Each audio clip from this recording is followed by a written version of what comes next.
যাদবপুর বিশ্ববিদ্যালয়ে ধুন্ধুমার পরিস্থিতি হয় গতকাল। শিক্ষামন্ত্রীর বিরুদ্ধে অভিযোগ দায়ের আন্দোলনকারীদের।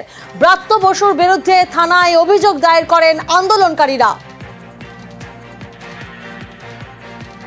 আমরা স্পষ্ট বলছি, ব্রাত্য বসুর গ্রেপ্তারি চাই। এই গাড়ির তলায় পিষে মারবার চেষ্টা করেছে যাদবপুর বিশ্ববিদ্যালয়ের ছাত্রছাত্রীদের। এই গাড়িটি ট্যাক্স এখনো পর্যন্ত জমা দেওয়া বাকি আছে। এছাড়া পলিউশন 23শে ডিসেম্বর 2024 শেষ হয়ে গেছে। বেআইনি গাড়ি চড়ে ঘুরে বেড়াচ্ছে রাজ্যের শিক্ষামন্ত্রী। যে সাইডে ছিলেন সেই সাইডে ইট যখন পড়ছিল, আমি ওটাকে গার্ড করার জন্য আমি ওখানে দাঁড়িয়ে যাই। ওই মাঠটা যেহেতু কাচের সিস্টেমের মধ্যে চলে এসছে, একেবারে মাঠটা গাড়িতে না পড়ে সেই মারগুলো সব আমার গাড়ি পড়েছিল, এবং যখন গাড়িতে আঘাত না করতে পারে তারপরে গিয়ে ওটা ওখান থেকে আমাকে টেনে নিচে ফেলে দেয়। নিচে ফেলে দেওয়ার পরে আমি তারপরে জানি না, পুরো সেন্সলেস হয়ে যায়। আমার বন্ধু পিন্টু আমাকে তুলে নিয়ে গেছিল হসপিটালে। নিয়ে যাওয়ার পরে জানতে পারি আমার যখন সেন্স আসছে যে পিন্টুকেও তাড়া করে ওখান থেকে বের করে দেওয়া। আমি তারপর ওখান থেকে ভয়েই পালিয়ে চলে আসি। আমি নিজের সেলফ এসেই ওখান থেকে ছুটি নিয়ে বেরিয়ে আসি যদি আবার আক্রমণ হয়। গতকাল যাদবপুর বিশ্ববিদ্যালয়ে ধুন্ধুমার পরিস্থিতি হয়। ওয়েব কুপার সমাবেশ ঘিরে বিক্ষোভ হয়। শিক্ষামন্ত্রীর গাড়ি ভাঙচুর করা হয়। বিশৃঙ্খলা পরিস্থিতি সৃষ্টি হয়। ক্যাম্পাসে আগুন, ভাঙচুর, মিছিল, আর এই ঘটনার নিন্দায় ওয়েব কুপা। 4 ঘন্টা ধরে ক্রমাগত অবিরাম ভয়ঙ্কর অব্যবস্থা সৃষ্টি করবার চেষ্টা কিছু ছাত্র, তাদের কিছু সংগঠন তারা করে গেছে।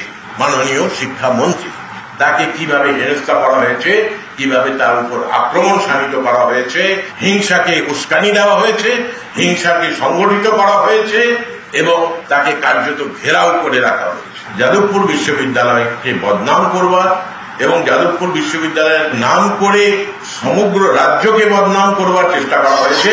অনেককে আক্রমণ করা হয়েছে। সারা বাংলা তৃণমূল কর্মচারী সমিতির অফিসকে পুড়িয়ে দেওয়া হয়েছে। বহিরাগতদের নিয়ে পাল্টা হামলার অভিযোগ সৃজন ভট্টাচার্যর। পশ্চিমবঙ্গের ছাত্র আন্দোলনের এত বছরের ইতিহাসে শিক্ষামন্ত্রীর গাড়ির তলায় ছাত্র চলে যাচ্ছে, এই দৃশ্য কেউ কোনোদিন দেখতে পাবে না। ইমিডিয়েটলি শিক্ষামন্ত্রী এবং তার সাথে আর যে ড্রাইভার ইত্যাদি এদের সবার গ্রেপ্তারি চাই। মধ্যমগ্রামের তৃণমূল ছাত্র পরিষদ নেতা যাদবপুর বিশ্ববিদ্যালয়ে ওয়েবকুপার অ্যানুয়াল জেনারেল মিটিং এ কি করছিল? আমি তো বারবার প্রমাণ সহ বলছি যে বাইরে থেকে টিএমসিপির গুন্ডা নিয়ে ঢুকেছিল। আরো আছে, একাধিক নাম আছে আমাদের কাছে। আমি একটা উদার পকেট থেকে 1 পিস কুমির ছানা বার করলাম, এরকম অনেক আছে। তারা সব এসে এখানে তালগোল পাকিয়েছে। তারা কি করছিল এই প্রশ্নের জবাব দিতে হবে তো শিক্ষামন্ত্রীকে। একমাত্র আমরা বলবো আর বাকি সকলে শুনবে, কাউকে কোনো কথা বলতে দেব না। এই মনোভাব যাদবপুরে চলবে না। এবার মন্ত্রীকে ডেপুটেশন দিতে বল। তো ওরা তখন নাকি দাবি করে যে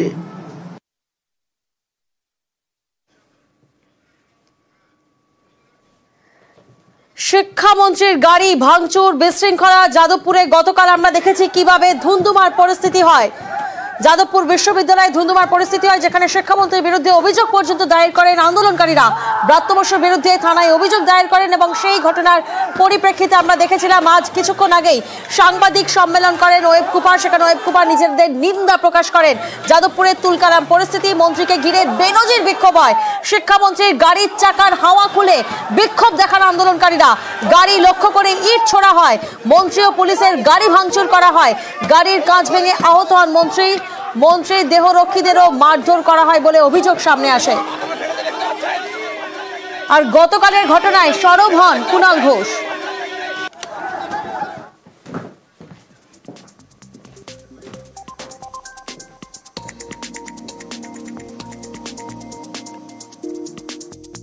এক্স-রে রিপোর্ট এখনো সামনে আসেনি। তা কুণাল ঘোষ কোন জাদুমন্ত্র বলে দেখে নিলেন? কোন ফেক এক্স-রে রিপোর্ট ওনাকে কে পাঠালো, কি তৈরির কারখানা থেকে উনি দেখে নিলেন, আমি বলতে পারবো না। গতকাল যাদবপুরে ধুন্ধুমার পরিস্থিতি, সেখানে পথে নামে এসএফআই। যাদবপুরে মিছিল করে প্রতিবাদ। আগামীকাল ছাত্র ধর্মঘটের ডাক সিপিআইএম এর ছাত্র সংগঠনের। যে ছবি এই মুহূর্তে আপনারা দেখছেন, গতকালের ঘটনার প্রতিবাদে এসএফআই। পথে নেমে নিজেদের প্রতিবাদ দেখাচ্ছেন। ছাত্র ধর্মঘটের ডাক দিয়েছে আগামীকাল সিপিআইএম এর ছাত্র সংগঠন। যাদবপুর বিশ্ববিদ্যালয়ের ছাত্রছাত্রীরা তারা ছাত্র ধর্মঘটের ডাক দিয়েছে আগামীকাল সোমবার ৩রা মার্চ। ভারতের ছাত্র ফেডারেশনের পক্ষ থেকেও সেই ধর্মঘটের প্রতি সংহতি জানিয়ে বিশ্ববিদ্যালয়ের অভ্যন্তরে এই ধরনের ক্রিমিনাল অ্যাক্টিভিটির বিরুদ্ধে ব্রাত্য বসুর গ্রেপ্তারির দাবিতে আগামীকাল রাজ্যের সমস্ত বিশ্ববিদ্যালয়, আই রিপিট, রাজ্যের সমস্ত বিশ্ববিদ্যালয়ে ধর্মঘট পালন করবে এই রাজ্যের ছাত্রছাত্রীরা।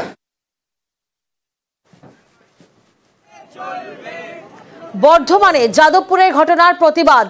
কার্জন গেটের সামনে এসএফআই এর বিক্ষোভ ঘিরে একেবারে ধুন্ধুমার পরিস্থিতি হয়।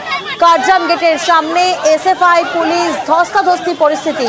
গতকালের ঘটনার রেশ যাদবপুর বিশ্ববিদ্যালয়, যেখানে ধুন্ধুমার পরিস্থিতি হয়, এবং সেই ঘটনার রেশ, সেই ঘটনার আঁচ বর্ধমানে, যেখানে যাদবপুরের ঘটনার প্রতিবাদ। কার্জন গেটের সামনে যে ছবি এই মুহূর্তে আপনারা দেখছেন, এসএফআই এর বিক্ষোভ চলে দফায় দফায়।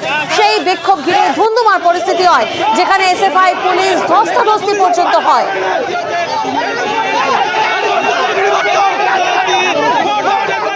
পুলিশ সৃজনীকে মেরেছে, উষসীকে মেরেছে। প্রতিবাদ করতে গেলে তাদেরকে আবার থামাচ্ছে। আমাদের তিনজন হসপিটালাইজ হয়েছে। জেলার সভাপতি ববির ভৌমিক, জেলা সম্পাদককে রাস্তায় ফেলে পুলিশরা জুতো দিয়ে মেরেছে। আমরা চিৎকার জানাচ্ছি। এই শুরু হলো, আজকে সারাদিন রাস্তায় থাকবো। পুলিশ কোথায় দেখে নেব। মূল অভিযোগ, পুলিশ হচ্ছে আক্রমণ করেছে। ছাত্ররা শান্তিপূর্ণ তাদেরকে রক্তাক্ত করেছে। রাস্তা অবরোধ করার পর পুলিশ এসে আমাদের বলছে অবরোধ করা যাবে না। আমরা বলতে চাই যে অবরোধ আমরা করব। আমাদের ছাত্রদের উপর পুলিশরা আমাদের উপর আক্রমণ করছে। আমাদের অনেক কমিউনিটি আহত হয়েছে। পুলিশরা শারীরিক ক্ষমতা প্রয়োগ করছে। আর গতকালের এই ঘটনায় আহত হন এক পড়ুয়াও। গতকালের এই ঘটনা, যে ঘটনায় একজন পড়ুয়া তিনিও আহত হন। আমরা ট্রাইপার্টাইট মিটিং এর জন্য ব্রাত্যবসুর সাথে কথা হচ্ছিলাম। আমি নিজেও ছিলাম কথা বলার সময়। উনি রাজি হয়েছিলেন সমস্ত ছাত্রছাত্রীর সাথে বসবো। তো তখন তৃণমূলের বাকি এরা ধাক্কা দেখতে শুরু করে, মারপিট করে এবং ব্রাত্যবসুকে গাড়িতে তুলে দেয়। দিয়ে উনি গাড়িতে ওঠার পর বলেন যে ওনাদের বেরিয়ে যেতে। আমরা গাড়ির সামনে বসলাম যে স্যার দাঁড়ান, আমরা কথাটা বলবো। তো ওই অবস্থায় গাড়ি স্টার্ট করে এগোনো শুরু করে। তখন পিক আপ বাড়তে থাকে। তখন আমরা যেহেতু সরতে পারছিলাম না, পিছন দিকে দৌড় শুরু করি। দিয়ে তারপর চিৎকার তখন আমরা করি যে গাড়িটাকে থামান, আমরা করবো। কিন্তু তখন আরো স্পিড বাড়িয়ে দেন, তখন ছিটকে পড়ি এবং মাথাটা যাতে চাকাতে না যায় তখন আমি মাথাটা ঘুরিয়ে নিই এবং তাদের চোখের ওপর দিয়ে চাকাটা চলে যায় এবং বাঁ পায়ের চেটোর ওপর দিয়ে চাকাটা যায়।